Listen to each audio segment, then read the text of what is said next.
Mujaddid Media.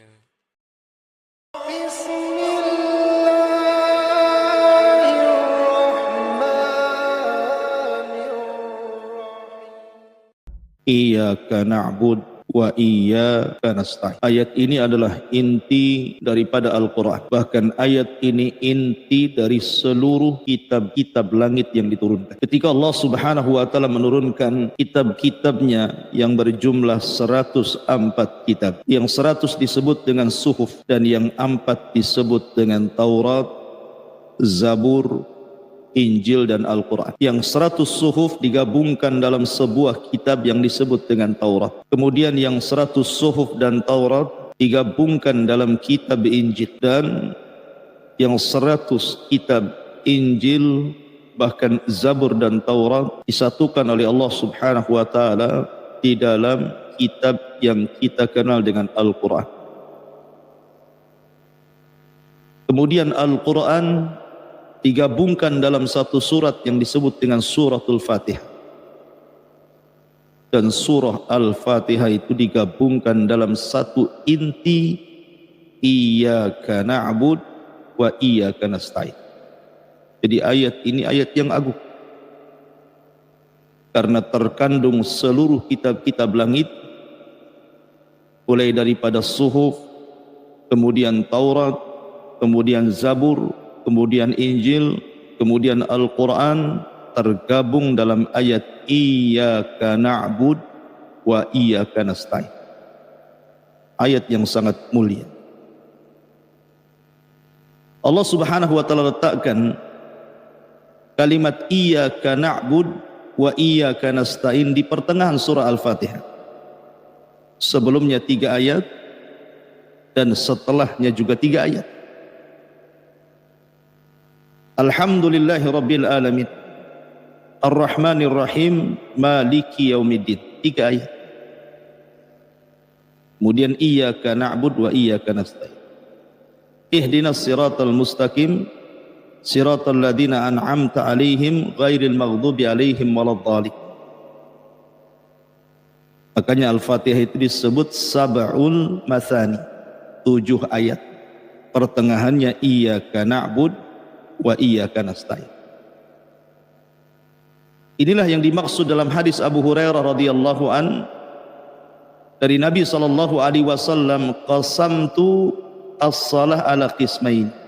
Aku bagi salat itu menjadi 2 bagian. Nisfun lillahi wa nisfun li 'abdi. Separuhnya untuk Allah dan separuhnya untuk hambanya. Ketika Allah Subhanahu wa ta'ala mengatakan Iyyaka na'bud, berarti di sini bagian untuk Allah.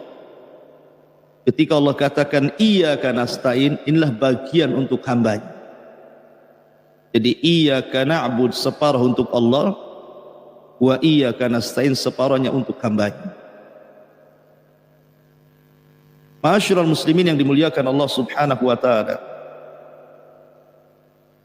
bicara tentang Iyyaka na'bud wa iyyaka nasta'in, banyak faedah yang bisa kita petik. Makanya Imam Ibnul Qayyim sampai mengarang berjilid-jilid kitab hanya membahas Iyyaka na'bud wa iyyaka nasta'in. Satu kitab namanya Madarijus Salikin fi manazil Iyyaka na'bud wa iyyaka nasta'in. Saking agungnya ayat ini sampai ulama mengarang berjilid-jilid untuk memahamkan kepada kita kalimat Iyyaka na'bud wa iyyaka nasta'in. Iyyaka na'bud, hanya kepadamu kami menyembah. Wa iyyaka nasta'in, hanya kepadamu kami meminta pertolongan. Makanya ketika kita membaca surah Al-Fatihah di dalam salat kita, setiap ayat itu ada jawabannya. Ketika kita katakan Alhamdulillahi Rabbil Alamin, maka Allah jawab Hamidani Abdi. Ketika kita katakan Ar-Rahman Ar-Rahim, Allah jawab Asna Alayya Abdi. Ketika kita katakan Maliki Yaumiddin atau Maliki Yaumiddin, bisa dibaca mimnya panjang, bisa dipendekkan mimnya, 2 qiraat. Maka Allah Subhanahu wa taala katakan majjadani abdi. Tapi ketika Allah Subhanahu wa taala ketika kita katakan iyyaka na'budu wa iyyaka nasta'in, jawabannya berbeda. Dia mengatakan hadza baini wa baina abdi wa li abdi ma sa'al. Perhatikan artinya. Ketika kita katakan alhamdulillahi rabbil alamin, segala puja dan puji hanya milik Allah, Rabb, penguasa alam semesta. Apa jawaban Allah? Hamidani abdi, hambaku sedang memujiku. Apabila kita katakan Ar-Rahman Ar-Rahim, maka Allah jawab asna alayya abdi. Lebih khusus lagi, hambaku sedang mengagung-agungkan diriku. Apabila kita katakan Maliki Yaumiddin, maka Allah jawab majjadani abdi, hambaku sedang membesar-besarkan diri. Tapi ketika kita katakan iyyaka na'bud wa iyyaka nasta'in, apa kata Allah? Hadza baini wa baina abdi. Sesungguhnya ia sedang membagi antara diriku dan dirinya. Maka setiap permintaan hamba pasti kukabulkan. Makanya setelahnya ihdinas siratal mustaqim. Kita meminta kepada Allah hidayah. Jadi iyyaka na'bud diberikan kepada Allah, wa iyyaka nasta'in ini untuk kita. Subhanallah, lihat tertib Al-Quran. Sebelum Allah Subhanahu wa taala mengatakan iyyaka na'bud, Allah sebelumnya memulai dengan 3 kalimat yang menunjukkan kepada ilmu tentang Allah. Ilmu tentang Allah. Karena alhamdulillahi rabbil alamin arrahmanir rahim maliki yaumiddin terkandung 3 tauhid. Tauhid rububiyah, tauhid uluhiyah, tauhid asma dan sifat. Dan ketika kita bicara tauhid, artinya bicara tentang ilmu, tentang pengetahuan. Siapa Rabb kita? Setelah kita diajarkan pengetahuan tentang siapa Rabb kita, baru kita dituntut untuk beribadah kepada Rabb yang sudah kita ketahui. Dari sini tauhid terbagi menjadi 2, tauhidul ilmi wal ma'rifati wa tauhidil qasdi wat taladi. Pertama tauhid yang berkenaan dengan ilmu dan pengetahuan, dan itu 2, rububiyah dan asma wa sifat. Baru bicara tentang tauhid al-qasdi wa talab, tauhidul amal namanya, tauhid yang bicara tentang ibadah. Dan dari sini menunjukkan takdimul ilmi alal amal namanya, mendahulukan ilmu dibandingkan amal. Makanya kenapa Allah Subhanahu wa taala mengatakan dalam Al-Qur'an wa'lam annahu la ilaha illallah wastaghfir li dzambik. Ketahuilah, ilmui bahwa di sana tidak ada sesembahan yang berhak disembah kecuali Allah. Kemudian beristighfarlah engkau. Di sini Allah dahulukan ilmu baru amal. Makanya Imam Bukhari membuat satu bab dalam sahihnya, babul ilmi qabla al-qawli wal amal. Bab berilmu dulu, kemudian berkata-kata dan beramal. Ma'asyiral muslimin yang dimuliakan Allah Azza wa Jalla, tidak mungkin seseorang menyembah Allah Subhanahu wa taala dan mengatakan hanya kepadamu ya Rabb aku menyembah, dan hanya kepadamu ya Rabb aku meminta pertolongan, kalau sebelumnya tidak memahami kalimat ayat yang 3. Maksudnya gimana? Alhamdulillahi rabbil alamin terkandung di dalamnya al-mahabbah, kecintaan kepada Allah. Karena memuji itu karena cinta. Antum memuji orang benci, tidak mungkin antum puji kan? Memuji itu karena cinta. Ketika kita katakan alhamdulillah segala pujaan dan pujian hanya kepada Allah, kenapa kita memuji Allah? Karena kita cinta dengan Allah. Orang yang tidak cinta dengan Allah mustahil mengatakan iyyaka na'bud wa iyyaka nasta'in. Macam mana dia akan menyembah Allah sementara di sana ada zat selain Allah yang ia cintai? Kemudian Ar-Rahman Ar-Rahim melahirkan Raja Harapan. Karena sebesar apapun dosa, kalau seseorang kemudian datang kepada Allah meminta ampun, Allah itu Rahman, Allah itu Rahim. Ada harapan.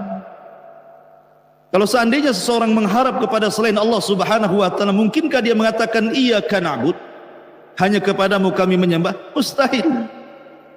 Karena kalimat iyyaka na'bud itu kalimat ikhlas. Tidak boleh menyelewengkan harapan kecuali kepada Allah. Kemudian Maliki Yaumiddin terkandung padanya al-khauf, rasa takut. Karena Allah lah penguasa alam semesta. Kita tidak bisa apa-apa. Dia bisa mengadab sekehendaknya. Dia bisa menghancurkan sekehendaknya karena dia Maliki Yaumiddin. Maka terakhir sifat takut. Kalau seandainya seseorang takut kepada selain Allah Subhanahu wa taala, mungkinkah dia mengatakan iyyaka na'bud? Mustahil. Karena takut tidak boleh diberikan kecuali kepada Allah Subhanahu wa ta'ala. Itulah tertib Al-Quran yang sangat indah. Didahulukan dengan mahabbah, dengan raja, dengan cinta, baru Allah katakan iyyaka na'bud wa iyyaka nasta'in. Kalau anda betul-betul mencintai Allah, kalau anda betul-betul mengharap kepada Allah, kalau anda betul-betul takut kepada Allah, maka anda bisa beribadah kepada Allah Azza wa Jalla. Ma'asyiral muslimin yang dimuliakan Allah Azza wa Jalla, iyyaka na'bud wa iyyaka nasta'in. Kalimat iyyaka na'bud wa iyyaka nasta'in terdapat obat bagi kita selaku hamba Allah Azza wa Jalla. Obat dari dua penyakit yang sangat bahaya. Kalimat iyyaka na'bud mengobati penyakit riya, syirik, dan menyekutukan kepada selain Allah Azza wa Jalla. Karena ketika kita mengikhlaskan ibadah hanya kepada Allah, berarti tidak ada selain Allah yang kita sembah. Kemudian iyyaka nasta'in mengobati penyakit al-kibar, kesombongan. Oh, kita masih butuh Allah, kita tidak boleh sombong. Kita masih mengharap kepada Allah, kita masih butuh Allah. Sehingga ketika sifat riya dan kibar itu hilang dengan kalimat iyyaka na'budu wa iyyaka nasta'in, berarti kita mudah beribadah kepada Allah. Karena yang menghalangi ibadah itu riya dan sombong. Kemudian juga bisa menghilangkan yang pertama penyakit syubhat. Ketika kita katakan iyyaka na'bud, maka kita sedang mengobati penyakit syubhat. Dan iyyaka nasta'in berarti kita sedang mengobati penyakit syahwat. Dan dua penyakit ini bahaya. Satu dari syaitan dan satu dari jiwa kita sendiri. Syubhat datang dari syaitan.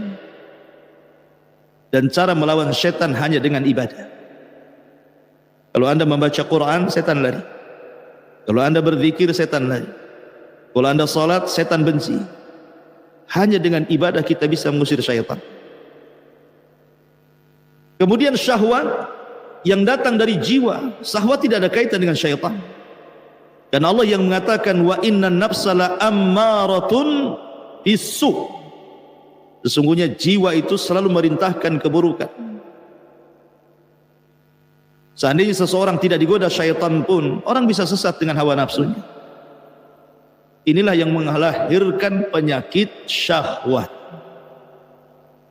Keinginan untuk berzina, keinginan untuk minum khamar, keinginan untuk membunuh, keinginan begitu seterusnya. Syahwat. Ingin dunia, ingin kesenangan, itu syahwat artinya. Dan ini merusak akhlak. Kalau syubhat merusak agama. Lah kalimat iyyaka nasta'in, kita meminta pertolongan kepada Allah agar hati kita ini istiqamah, agar hati kita tidak merubah, tidak mudah berubah gitu ya, sehingga kita mudah mengikuti hawa nafsu.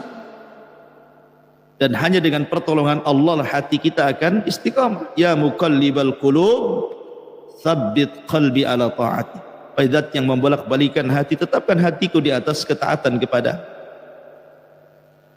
Ma'asyiral muslimin yang dimuliakan Allah Subhanahu wa ta'ala, iyyaka na'bud wa iyyaka nasta'in. Allah Subhanahu wa ta'ala mendahulukan ghaya dibandingkan wasilah.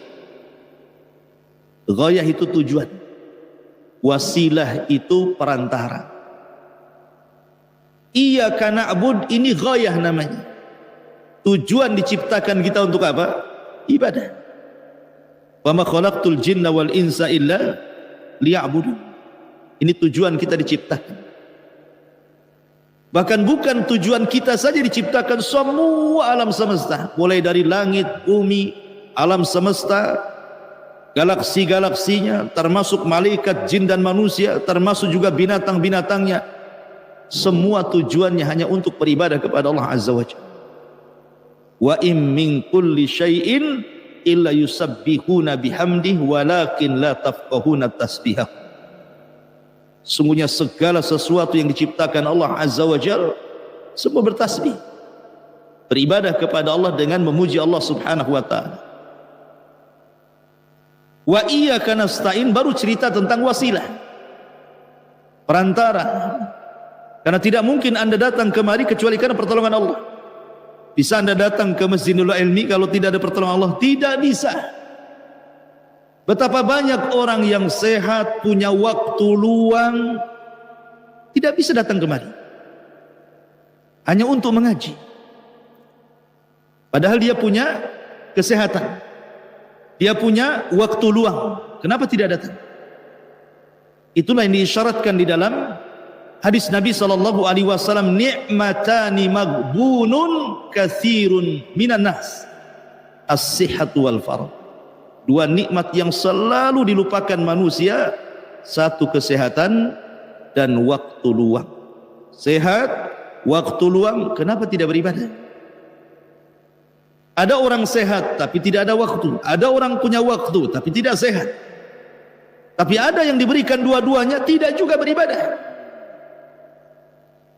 Dari sini ma'asyiral muslimin yang dimuliakan Allah Azza wa Jalla, Allah sebutkan ghayah sebelum wasilah, supaya kita tahu apa gunanya Allah menciptakan kita ini, untuk beribadah kepada Allah Subhanahu wa ta'ala dengan wasilah pertolongan, minta pertolongan kepada Allah agar kita bisa beribadah. Ma'asyiral muslimin yang dimuliakan Allah Subhanahu wa ta'ala, iyyaka na'bud, lihat dhamir kata ganti daripada na'bud, di situ menggunakan nun. Na'bud, bukan a'bud pakai hamzah alif. Nun itu artinya kami, hamzah itu artinya aku. Kenapa Allah Subhanahu wa ta'ala kemudian menyebutnya kalimat na'bud, tidak a'bud? Iyyaka a'bud wa iyyaka asta'in. Tapi Allah katakan iyyaka na'bud wa iyyaka nasta'in. Kenapa kata gantinya menggunakan kami, bukan aku? Sebab kalau kata ganti dhamir itu disebut dengan mutakallim, a'bud, hanya kepadamu aku beribadah, berarti dia bicara tentang dirinya sendiri. Hanya dia saja yang beribadah kepada Allah. Tetapi ketika Allah sebutkan na'bud, berarti ibadah itu bukan hanya menyangkut diri kita saja, tetapi mengajak keluarga kita, mengajak tetangga, mengajak orang-orang untuk sama-sama beribadah kepada Allah Azza wa Jalla.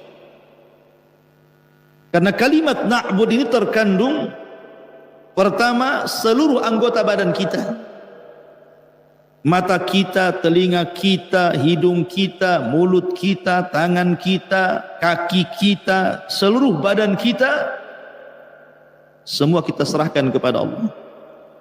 Cukup sampai di sini? Tidak. Tetapi dengan ibadah itu juga kita libatkan keluarga. Makanya Allah mengatakan ku anfusakum wa ahlikum nar. Jaga diri kalian dalam satu waktu, ajak keluarga kalian. Dari apa? Dari terhindar dari api neraka. Artinya ibadah. Karena ibadah itu pengaruhnya bukan untuk kita saja, tapi untuk keluarga.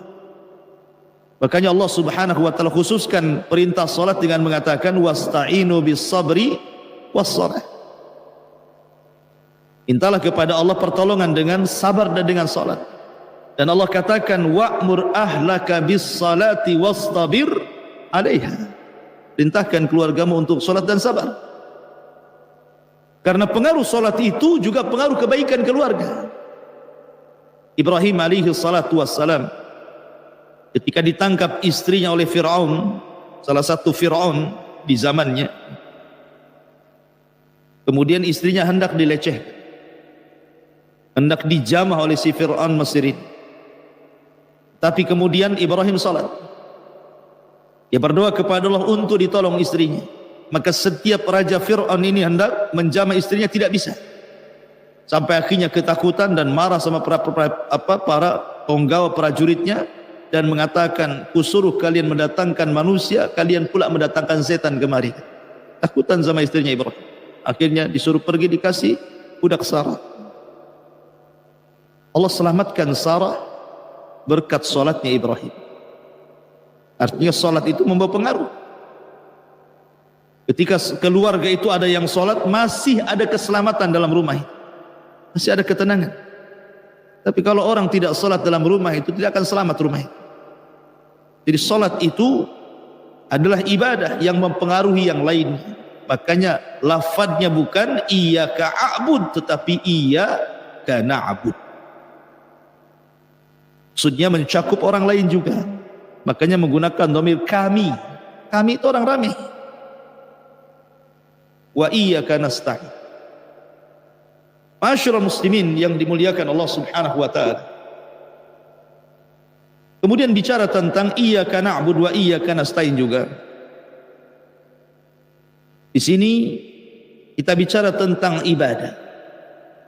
Apa itu ibadah? Dan apa keutamaan ibadah? Kenapa pula Allah suruh kita ibadah? Ma'asyiral muslimin yang dimuliakan Allah Azza wa Jalla. Allah mengatakan, wa ma khalaqtul jinna wal insa illa liya'budun. Tidaklah aku ciptakan jin dan manusia kecuali aku tuntut mereka untuk beribadah kepada Allah Azza wa Jalla. Dan ibadah itu diambil kalimat dari kalimat az-zul wal khudu. Ibadah itu diambil dari makna arti merendahkan dan menghinakan diri. Makanya ketika kita katakan hayawan mu'abbad, hewan mu'abbad, hewan yang tunduk, itu artinya. Ibadah itu artinya ketundukan. Kenapa ibadah itu artinya ketundukan? Karena di hadapan kita ada Rabb yang sangat kuat. Maka kita harus tunduk kepada Rabb yang sangat kuat, yang sangat perkasa. Al-Qahir fawqa ibadi, yang bisa melakukan apa saja kepada hambanya. Makanya ketika kita beribadah, artinya kita bertunduk kepada Zat yang maha kuat. Itu arti ibadah. Kenapa antum ibadah? Antum sedang menundukkan diri kepada Allah Subhanahu wa ta'ala, merendahkan diri kepada Allah. Makanya ibadah itu perlu khusyuk, ibadah itu perlu tumaknina, ibadah itu perlu ketundukan kepada Allah Azza wa Jalla. Maka disebut ibadah, tunduk kepada Allah Subhanahu wa ta'ala. Diberikan kepada siapa ibadah itu? Kepada Allah. Dan Allah itu la ilaha illallah, tidak ada sembahan yang berhak disembah kecuali Allah. Di langit ada sesembahan, di bumi juga ada sesembahan. Ada orang yang nyembah bintang, matahari, bulan dan yang semacamnya di langit. Ada orang yang nyembah batu, gunung, lembah dan yang semacamnya di bumi. Bahkan hampir setiap makhluk dari zaman ke zaman pasti disembah. Kalau di zaman Nabi Nuh alaihi salatu wasalam, orang hanya menyembah patung-patung orang-orang saleh. Di zaman Ibrahim berkembang kepada bintang, bulan, matahari.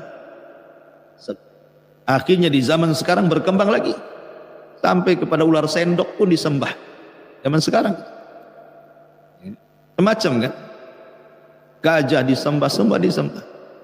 Sampai afwan, maaf saya pernah terbaca, sampai di India itu ada patung seorang wanita, kemudian nampak kemaluannya, disembah juga. Alasannya dari situ keluar orang-orang baik. Ya tidak tahu, Fir'aun juga keluar dari situ. Artinya bahwa Sampai ada orang yang seperti itu. Maka ketika kita katakan la ilaha fis sama, la ilaha fil ardi, tidak ada sesembahan di langit, tidak ada sembahan di bumi, tidak ada sembahan di alam semesta ini illallah, kecuali Allah subhanahu wa ta'ala. Dan Allah bukan bagian daripada sesembahan. Maksudnya begitu. Karena ada orang yang memahami bahwa Allah itu bukan orang Arab. Seolah-olah apa? Allah itu bagian sesembahan yang dikeluarkan. Bukan begitu pemahamannya. Jadi ketika kita katakan la ilaha, kita ambil semua sesembahan, kemudian kita masukkan ke koper, kita kunci, ambil satu, yang ini dibuang. Bukan begitu pemahamannya. Allah itu bukan bagian dari sesembahan yang dikecualikan. Sesembahan Allah nggak ada kaitan antara Allah dengan sesembahan yang disembah manusia. Kalimat pengecualian la ilaha illallah, kalau saya sederhanakan biar antum paham, bukan berarti kita comot semua Tuhan yang disembah selain Allah, ya mataharinya, ya bulannya, ya patungnya, kemudian setelah itu kita ambil, ini buang, ini tetapkan. Bukan begitu. Allah berbeda dengan ma'bud, sesembahan-sesembahan yang disembah selain daripada Allah. Dia bukan bagian daripada itu. Dia tersendiri. Makanya Allah mengatakan la ilaha fa'lam annahu la ilaha illallah. Dan Allah badal daripada kalimat hak yang muqaddar yang disembunyikan. La ilaha haqqun illallahu. Namanya la dalam ilmu bahasa Arab ada isim la, ada khobar la. La ilaha, ini isim la. Mana khobarnya? Makhdhuf, haqqun. Tidak ada sembahan yang berhak disembah, itu pengertian. Kemudian badal hak adalah Allah. Jadi dia bukan bagian daripada makhluk, dia tersendiri. Ma'asyiral muslimin yang dimuliakan Allah subhanahu wa ta'ala, mungkinkah manusia mengetahui sesembahannya dengan akalnya? Mungkinkah manusia mampu melihat sesembahan dengan kedua matanya? Mungkinkah manusia bisa mendengar secara langsung Tuhannya? Mustahil.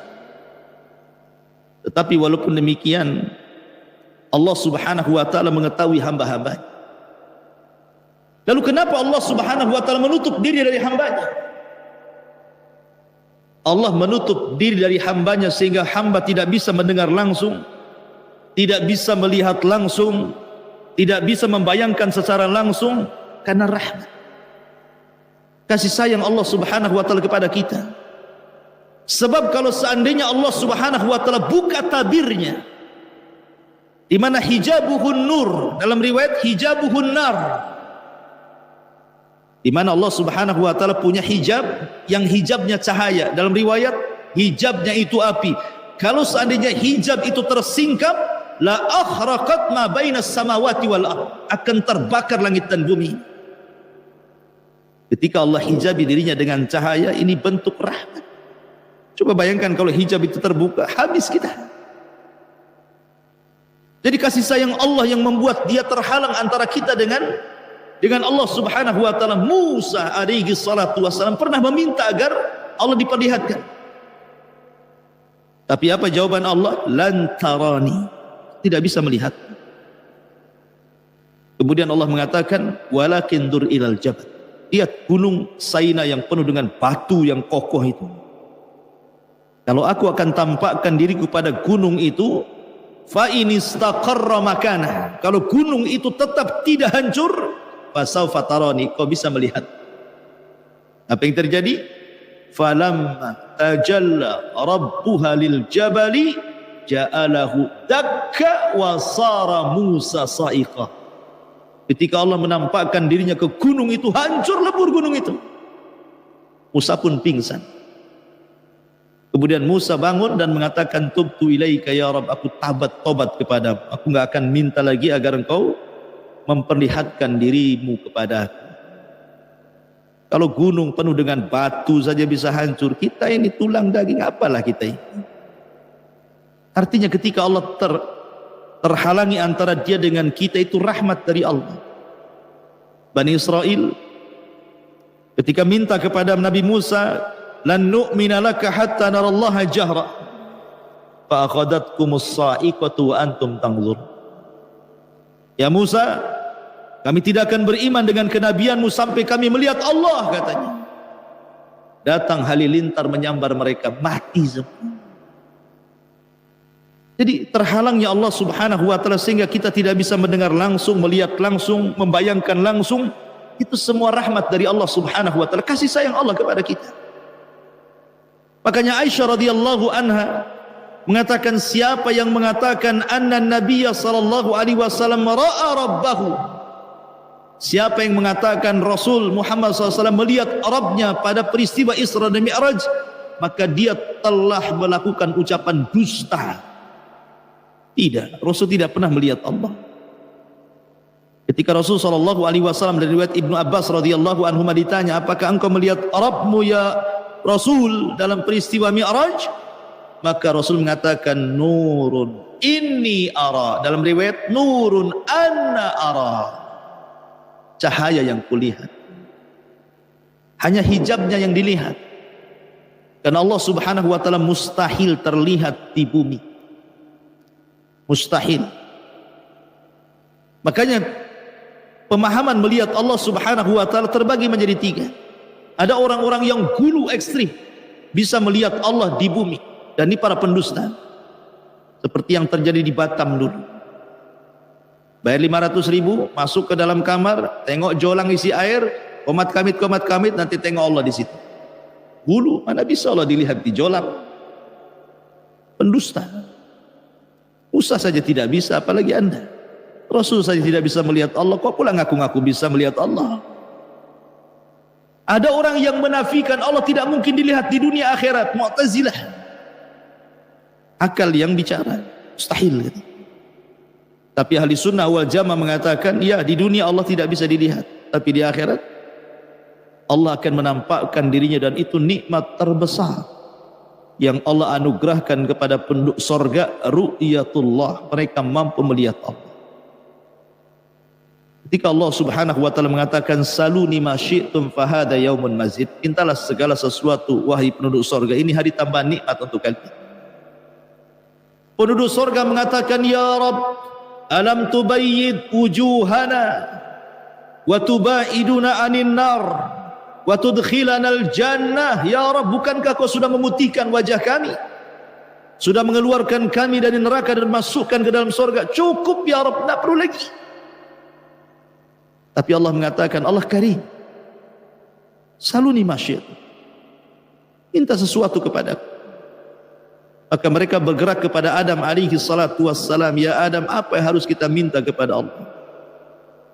Maka Adam mengatakan kepada penduduk sorga, ya ahlal jannah, salullaha ridha, mintalah keridhaan Allah azza wa jalla. Fa inna Allah in sakhita alaikum akhrajakum kama akhrajani minal jannah. Kalau Allah sampai murka kepada kalian, kalian akan dikeluarkan dari sorga sebagaimana dulu aku pernah dikeluarkan dari sorga karena kemurkaannya. Minta keridhaannya supaya kalian tidak dikeluarkan lagi.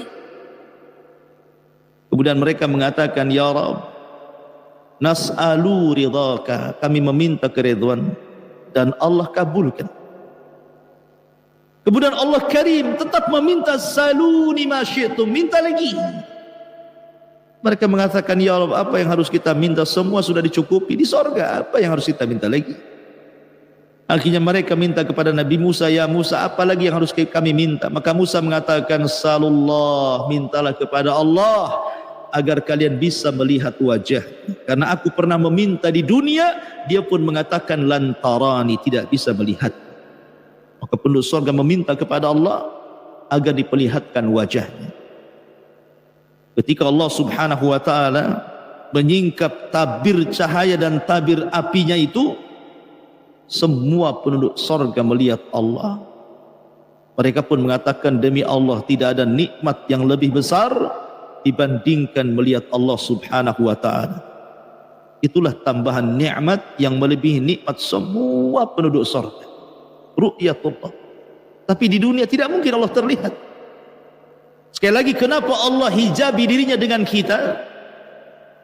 Supaya kita merasakan rahmat Allah subhanahu wa ta'ala. Disitulah perlunya kita ilmu tentang Allah, karena Allah tidak bisa terlihat masalah. Allah tidak bisa didengar langsung suaranya oleh kita. Allah tidak bisa dibayangkan. Makanya kita harus paham siapa Tuhan kita, dan Allah sudah memahamkan siapa dirinya. Diutuslah Nabi SAW, diturunkan Al-Quran untuk memahamkan siapa dirinya. Nabi SAW datang dengan keterangan-keterangan menjelaskan siapa Tuhan kita, sehingga Tuhan tidak bisa dibayangkan, Tuhan tidak bisa dilihat secara langsung, Tuhan tidak bisa didengar, Tuhan tidak bisa dipikirkan. Tuhan itu dipelajari. Makanya orang barat, ketika tidak ada yang membimbing mereka tentang siapa Tuhannya, liarlah otak mereka ketika menggambarkan siapa Tuhan. Seperti orang barat ketika menggambarkan alien, gak pernah mereka itu melihat alien. Tapi mereka bayangkan, oh jangan-jangan alien itu seperti ini. Dibuatlah telinga panjang, dibuatlah taring, dibuatlah besar kepala, macam-macam. Melihat aja tidak pernah. Antum dibohongi oleh Hollywood. Tak ada orang itu lihat alien. Itu hayalan. Karena bagi orang yang tidak pernah melihat kemudian menggambarkan, itu semua hayalan. Dihayalkan kayak sesuai dengan yang dilihat, sesuai yang didengar, sesuai yang dipikirkan. Digambarlah alien. Jumpa pun tidak ada dengan alien. Begitulah walillahil matsalul a'la. Ketika seseorang tidak dibimbing ketika menerapkan siapa Tuhannya, akhirnya liar ketika menggambarkan siapa Tuhannya. Bermunculanlah berbagai macam Tuhan-Tuhan yang jauh daripada ketuhanan. Muncullah istilah jangan-jangan Tuhan itu kayak manusia. Dibuatlah Tuhan manusia. Jangan-jangan bukan hanya manusia, tangannya banyak. Dibuatlah Tuhan tangan banyak. Jangan-jangan Tuhan itu ada belalainya. Dibuatlah Tuhan gajah. Begitu ya? Karena terlampau liar otaknya. Oh bukan, Tuhan itu bukan manusia, Tuhan itu binatang. Dibuatlah ular sendok, dibuatlah patung gajah, dibuatlah patung ini patung ini. Yang lain mengatakan tidak, dia bukan binatang, bukan manusia. Akhirnya apa? Oh mungkin dia pohon, akhirnya nyembah pohon. Mungkin dia semacam tumbuh-tumbuhan, akar disembah. Liar kan? Ketika seseorang liar menggambarkan siapa Tuhannya, karena tidak ada yang membimbing masalahnya, maka ketika salah menetapkan siapa Tuhannya, maka akan salah pula ketika menyembahnya. Karena sudah salah dari awal. Ketika puncaknya salah, pasti bawahnya salah. Anda kalau menetapkan Tuhan sudah salah, pasti salah cara menyembahnya. Yang lain mengatakan nyembah Tuhan, oh Tuhan itu perlu buah-buahan, dia suka buah-buahan. Taruhlah jeruk, apel, ya taruh yang nyembah Tuhan. Oh enggak, Tuhan tidak suka apel, Tuhan itu suka lidi yang dibakar. Lidi dibakar, mbah Tuhan, gitu ya. Kemudian oh enggak, itu Tuhan tidak suka itu. Suka apa? Nah, macam-macam lah dibuat kesukaan Tuhan sesuai dengan cara berfikirnya kan. Alhamdulillah ikhwan, kita ini dapat hidayah. Kita tidak sembarangan liar menetapkan siapa Tuhan kita, tapi Allah utus Rasul sallallahu alaihi wasallam menjelaskan siapa Tuhan, supaya benar cara iyyaka na'budnya itu. Rasul datang menjelaskan Tuhan kita seperti apa. Karena begini ikhwan, kalau saya contohkan ini botol aqua, antum tidak pernah melihat ini, tidak pernah melihat botol ini, tidak pernah. Kita tahu bahwa kemudian saya katakan tolong sifatkan botol itu, antum tidak pernah melihat. Maka ada 3 kemungkinan. Antum bisa mensifatkan karena ada kembarannya, antum pernah melihat kembarannya, maka antum bisa mensifatkan botol yang tidak pernah antum lihat karena pernah melihat yang semisalnya. 1. Yang kedua, atau antum pernah melihat langsung. Yang ketiga, atau antum diceritakan orang lain tentang botol itu. Kan cuma 3 itu saja kan. Pertama, antum melihat langsung, antum bisa mensifatkan. Atau tidak pernah melihat langsung, antum bisa melihat kembarannya. Atau tidak melihat langsung, tidak melihat kembarannya orang yang bicara soal botol itu. Cuma 3 ini saja. Kita terapkan kepada Allah, walillah mathalul a'la. Pertama, kita tidak pernah melihat Allah. Mustahil kita bisa menggambarkan Allah, karena tidak pernah melihat.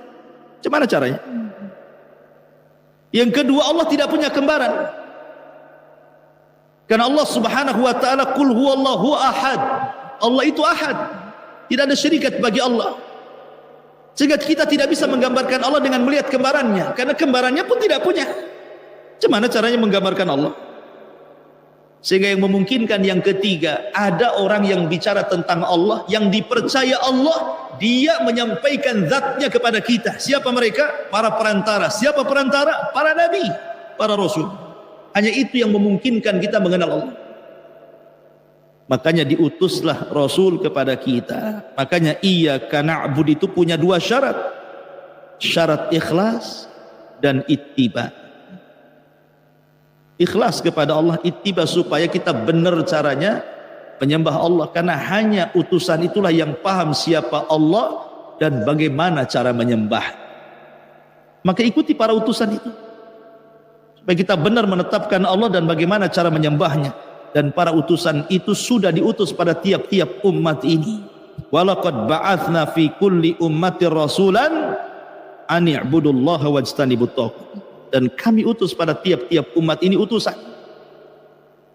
Seruan mereka, sembahlah Allah, jauhi sesembahan selain Allah alias tagut. Dan Allah utus kepada kita umat Islam Nabi SAW.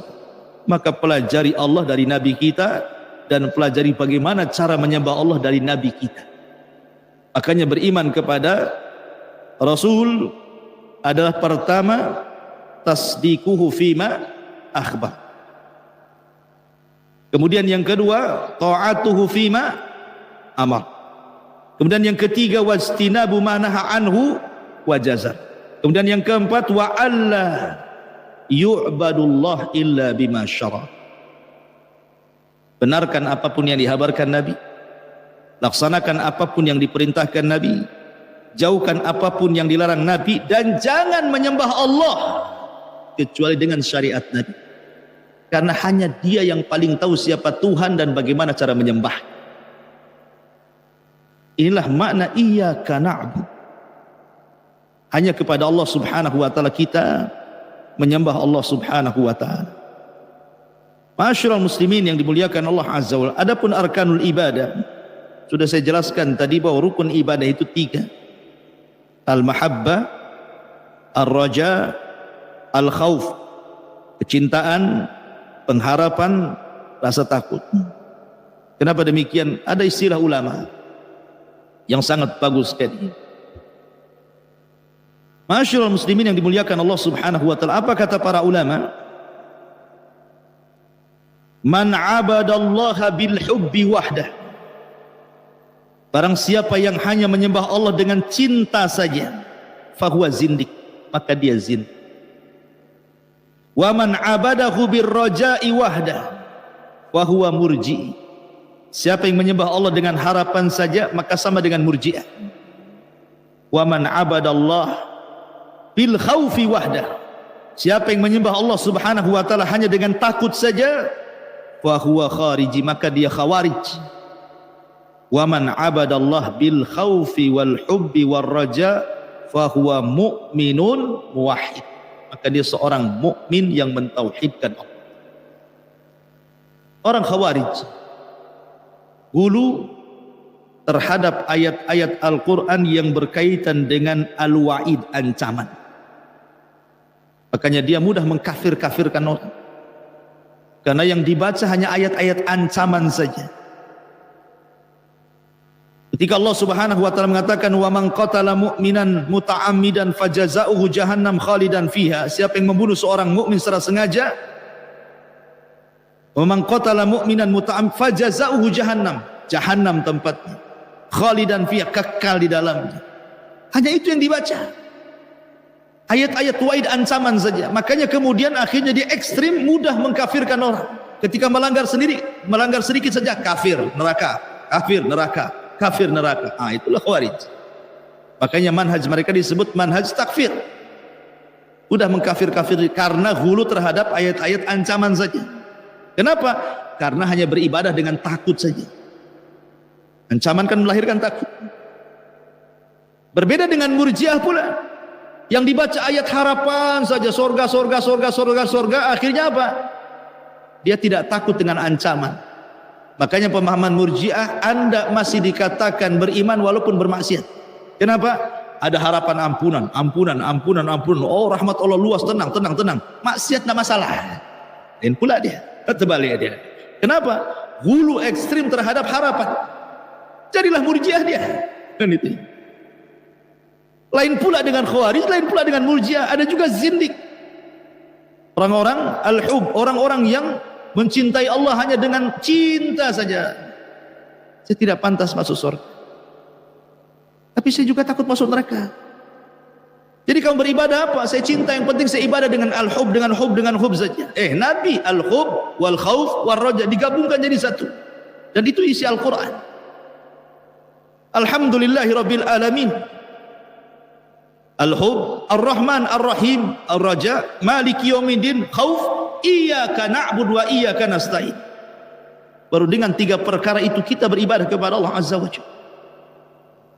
Oleh karena itulah ma'asyiral muslimin yang dimuliakan Allah Azza wa Jalla, ayat iyyaka na'budu ini kalau kita mau kupas sebagaimana keterangan Imam Ibnul Qayyim dalam kitabnya Madarijus Salikin fi manazil iyyaka na'budu wa iyyaka nasta'in, banyak keajaiban-keajaiban yang kita bisa petik dalam kalimat iyyaka na'budu wa iyyaka nasta'in.